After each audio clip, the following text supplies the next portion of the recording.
হাইওয়ের ডাকে, নদীর স্নিগ্ধতায় আর প্রকৃতির টানে বেরিয়ে পড়লাম আবার একটা জায়গার সন্ধান নিয়ে আপনাদের সাথে। চলো শুরু করা যাক।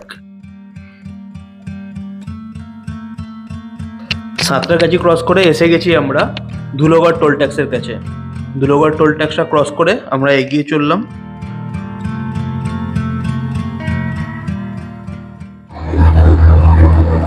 এখান দিয়ে বাড়িয়ে আসা নেমে গেছে, এদিক দিয়ে কোলাঘাট স্টেশন বা কোলাঘাটের দিকে যেতে পারেন আপনারা। আর আমরা স্ট্রেট উঠবো কোলাঘাট ব্রিজ হয়ে, আমরা যাবো সোজা।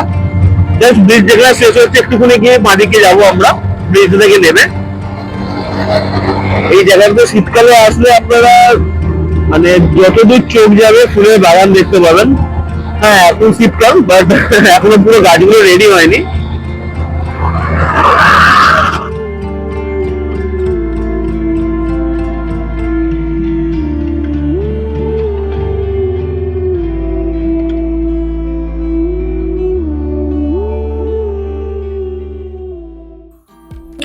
কোলাঘাট ব্রিজটা জাস্ট ক্রস করেই এই বাঁদিকের রাস্তাটা নেমো আমরা, যেটা মেছেদার দিকে যাচ্ছে।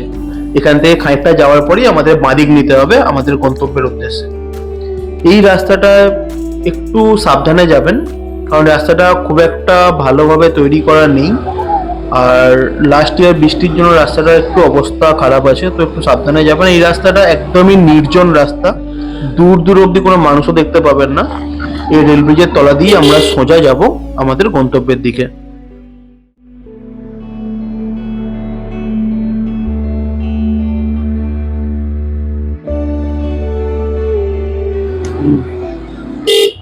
এসে গেছি আমরা।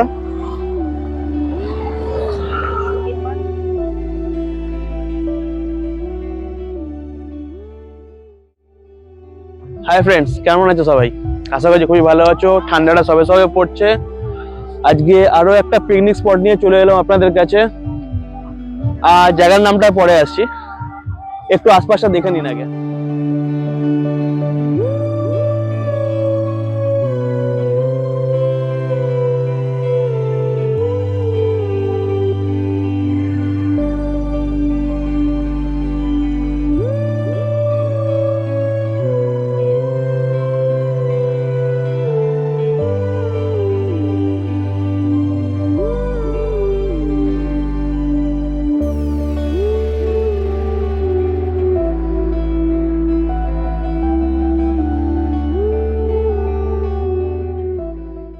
আজকের এই জায়গা নিয়ে আপনাদের কাছে দুটো দিক রাখবো।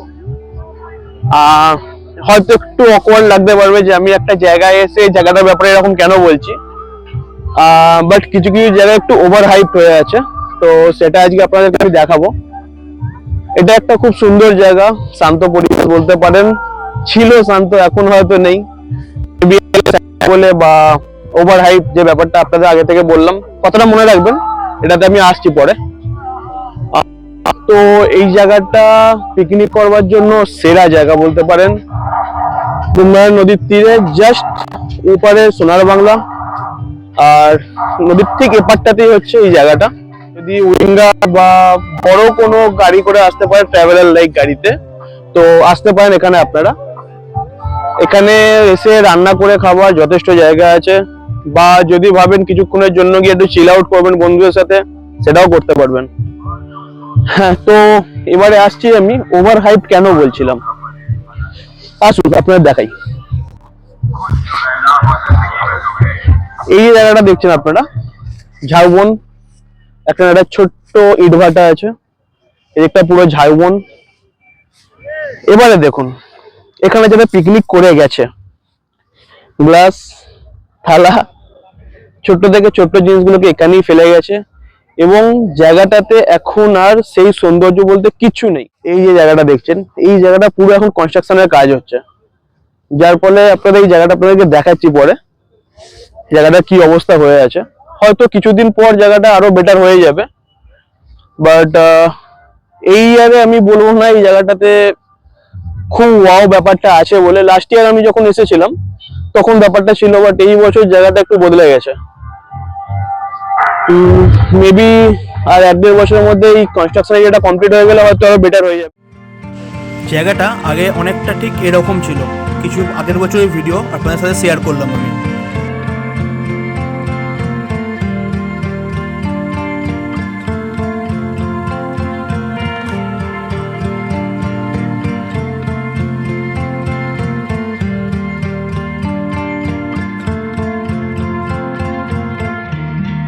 এই হচ্ছে এই জায়গাটা এখন প্রেজেন্ট অবস্থা। ম্যাক্সিমাম এরিয়া এরকমই দেখতে পাবেন, খোঁড়া বা এইরকম তৈরি হচ্ছে। যাই হোক, কনস্ট্রাকশনের জন্য এই অবস্থাটা এখন হয়ে আছে, যেটা কিছু বছরের মধ্যে আশা করছি ঠিক হয়ে যাবে। তো এই জন্যই আমি জায়গাটাকে ওভারহাইপড বলছিলাম, যে যে নামটা ছিল সেটা এখন এই অবস্থায় দাঁড়িয়ে আছে। আর আপনাদের কাছে একটা রিকোয়েস্ট, আপনারা যখনই এরকম জায়গায় পিকনিক করতে যাবেন একটু নিজেদের ইউজ করা জিনিসগুলোকে একটা জায়গায় রাখবেন, যাতে জায়গাটার সৌন্দর্যটা বজায় থাকে। যাই হোক, দেখা হচ্ছে পরের ভিডিওতে। টাটা।